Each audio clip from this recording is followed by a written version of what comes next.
در پس منظر بحث‌های تند در شبکه‌های اجتماعی و جهانی شدن قضیه نیلوفر رجب‌آوا، شهردار دوشنبه و پسر رئیس جمهور رستم امامعلی در جلسه آخری شهرداری تاکید بر مبارزه علیه فرهنگ بیگانه کرده است. این که زیر مفهوم فرهنگ بیگانه مقامات ستر و حجاب و لباس مذهبی زنان مسلمان تاجیک را در نظر دارند دیگر حقیقت بی‌بحث است. تا حال هیچ فرهنگ دیگری بجز لباس زنان مسلمان از طرف مقامات بیگانه نامیده نشده است. فراهم آوردن شرایط عاید به تطبیق حقوق و امکانیت‌های اقتصادی زنان، اشتراک آنها در حیات جامعه، بلند برداشتن قابلیت رقابت‌پذیری آنها در بازار مهنت و به شغل فرا گرفتن زنان و دختران، به خصوص آیله‌های آسیب‌پذیر و تقویت سطح دانش و معرفت آنها، تحکیم مناسبت سالم در آیله و مقاومت به عامل‌های پراکنده‌سازی آن، پیشگیری نیکای بروقتی، فرهنگ بیگانه پرستی، خرافات پرستی و دیگر بحران‌های نامطلوب اجتماعی میان زنان و دختران. در نظر اول پیشگیری فرهنگ بیگانه پرستی که در قطار چند سفارش دیگر و حتی در یکی از آخرین ها جای گرفته است جای نگرانی چندانی ندارد. اما تجربه قریب 10 ساله آخر نشان می‌دهد که از تمام این موضوعها مقامات تنها به مبارزه با فرهنگ بیگانه شدت می‌بخشند و تمام دیگر موضوعهای ذکر شده در قرار همینطور روی کاغذ میماند. برای اطمینان حاصل کردن تماشابینان گرامی میتوانید همه قرارهای به همین مانند حکومت‌های مرکزی و محلی را به بررسی گرفته تحقیق کنید که بجز همین موضوع مقامات به کدام دیگری آن نپرداختند.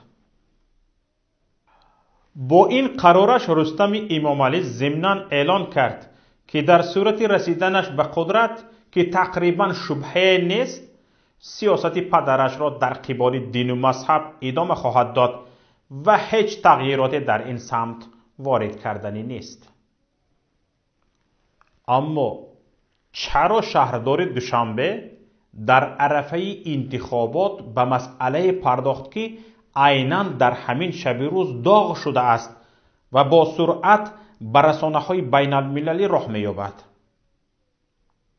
از طرف دیگر مسئله حجاب برای حداقل 3/1 مردم کشور همیشه داغ است و با وجود فشارهای گوشناشنید بعید است که زنان و دختران دیندار ترک روسری کنند، چون مسئله دین و ناموس است. چیزی دیگر این که دیگر امکان برگشتن به حداقل 40 سال پیش و مغزشویی سراسری مردم وجود ندارد. در عصر اینترنت و اطلاعات این کار غیر امکان است. مگر همین را رستم نمیفهمد؟ میفهمد. گپ جای دیگر است که بدتر خواهیم گفت. در تمام دنیا سیاستمداران کوشش میکنند که در عرفه انتخابات حتی میده‌ترین گروه ها را هم گردشان جمع کنند و حداقل تا پیروزی اشان کاری را انجام ندهند که گروهی را علیه خود قرار دهند. اما رستم امامعلی که از به تخت پدرش نشستن دیگر شبهه هم نمانده است، صراحتاً اعلان کرد که همچنان به سیاست تحقیر مردان و زنان متدین، نقض آزادی‌های دینی و تعقیب فعالان مذهبی ادامه خواهد داد. اینجا سوال به میان میآید که چرا رستم نیم مردم کشور را بدون استحاله در مقابل خودش قرار می‌دهد؟ اینجا با اندیشه ما می شود 3 تخمین زد. یکم، پسر و پدر دیگر به اندیشه و احساسات مردم توف کرده اند و مطمئنند که بدون دستگیری مردم هم قدرتشان را حفظ خواهند کرد. دوم، هنوز هم خطر اساسی به کرسی و مقامشان را در مردم دیندار می بینند و بر اینند که دین در کشور باید نه تنها از سیاست بلکه از کوچه و اداره ها هم رانده شده تنها در خانه ها و حتی دلهای مردم جای داشته باشد و بس. سیوم، علاج جز مبارزه با دین و دینداران ندارند، چون بقای سیاسی و اقتصادیشان به همین راه است. از عملکردهای اعضای عائله رئیس جمهور از جمله خود امام علی رحمان و پسرش رستم میتوان این نتیجه را هم گرفت که صبر و سکوت مردم، افزایش هرچی بیشتری تملق و تملقکاران و لیسکان، اجرای بیچون و چرای فرمان دلخواه اعضای عائله به آنها این جسارت را داده است که دیگر قدر و قیمت به نظر و اندیشه مردم قائل نباشند.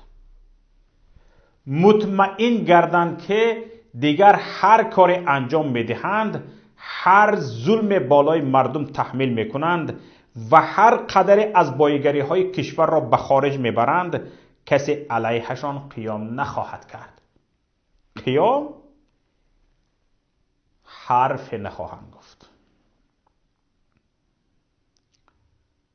مثال دیگر، تأسیس مرکز پروسسینگی از طرف داماد رئیس جمهور جمال الدین نورعلیف را می شود ذکر کرد که بیش از 3 هفته از صدها هزار مهاجر و پیوندان آنها را سرگردان و به کیسه آنها میلیون ها دلار ضرر وارد کرده است. صداهای اعتراض از هر طرف بلند می شوند، ولی نه خود نورعلیف و نه حکومت به آن اطلاع نمی کند. گویا از این حال رئیس جمهور هم خبر ندارد و یا هیچ نه بدون آگاه کردن او گویا این عمل به میان آمده است. همین را شاید گفتن میخواست که امروز در پیامش به مجلس نمایندگان با مراجعت به مسئولان بانکی رئیس جمهور گفت در داخل دولت دیگر نسازید. گویا این مخلوق خدا بیخبر از آن است که داماد و دخترش طول 1 ماه است که با تأسیس مرکز پروسسینگی در بانک ملی تاجیکستان تمام مردم تاجیکستان را سرسان و سرگردان کردند. همین گونه رهبری گرنگ به کی در کار؟ یک محله آن طرف استاد حتی نمیداند که در داخل عائله‌اش چی میگذرد. فکر میکنید رئیس جمهور تا این حد گرنگ است؟ من فکر میکنم نه. این تنها نظرفریبی مردم است. ساده کرده گوییم اعضای عائله به مردم پشیز حق و حقوق قائل نیست. بزن، بگیر، بخور. همین طور میسازد گفت که حرف خود امام علی رحمان نزد اعضای خانواده اش دیگر قدر ندارد. هر فرزند او به خصوص آنهایی که در حکومت هم دست یافتند مثل آزاده و رستم خود را مالک کامل حقوق این کشور می حسابد و هر کاری را دلش خواست انجام می دهد. وگرنه چرا آزاده و شوهرش در عرفه انتخابات کاری را کنند که به آبروی پدر و برادرش لطمه وارد می سازد؟ وقت رهبریت بانک ملی در دست دامادت باشد، چند بانک های بزرگ کشور در دست داماد خسرو دادر عروس هاند باشد و تو بدون هیچ حیای بگویی که در داخل دولت دیگر نسازید. همین حرف رئیس جمهور پیش از همه آخر به دامادش جمال الدین نورعلیف و دادر عروسش حسن اسدالله زاده دخل داشت. اگر حرف رئیس جمهور اقلاً به عائله‌اش میگذشت این گپ را در سر یک دسترخوان عائلوی حل میکرد، ولی هیهات. اکنون درباره اینکه چرا امام علی رحمان ضد دین و دیانت مبارزه میبرد. امام علی رحمان مذهبیان را دشمن خودش و کرسیش می حسابد و از روی قاعده جنگی دشمن را باید کاملا سرکوب کرد عمل می کند.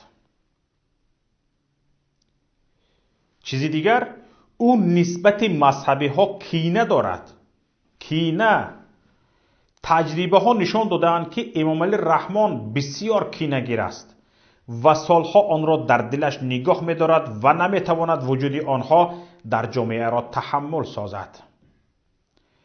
شباهت بسیار نزدیک زینه‌ها، اصول و سبک مبارزه با حزب و گروه‌های مذهبی با آنچه در کشورهای ابرقدرت همسایه و شریکان استراتژیکی صورت گرفت، گروه از کارشناسان را به این خلاصه آورده است که وجود حکومت خانوادگی رحمان مشروط به مبارزه علیه مذهبیان و کاستن تأثیر آنها در جامعه است. کارشناسان بر این نظرند که حامیان خارجی حکومت امام علی رحمان یا به عباره دوست داشته خود او خواجگان خارجیش قدرتگیری مذهبی ها در تاجیکستان را نمیخواهند و کمک های سیاسی و اقتصادیشان را مشروط به کاستن موقع مذهبی ها در جامعه کرده اند. این است که امام علی رحمان مجبور به مبارزه علیه مذهبی ها و دینداران است. از اینجاست که رستم امام علی هم برای دریافت رضایت خواجگان خارجی پدرش به انتقال قدرت باید ثابت سازد از سیاست پیش گرفته پدرش منحرف شدنی نیست و هر امر و درخواست خواجگانشان را به چون و چرا انجام خواهد داد. برای خانواده رئیس جمهوری تاجیکستان از دستگیری مردم دیده جلب رضایت خواجگان خارجیشان مهمتر است. این عائله در 27 سال حکمرانی به این نتیجه رسیده است که مردم هر ظلم را تحمل خواهد کرد، اما باید مواظب موقع خواجگان خارجی بود.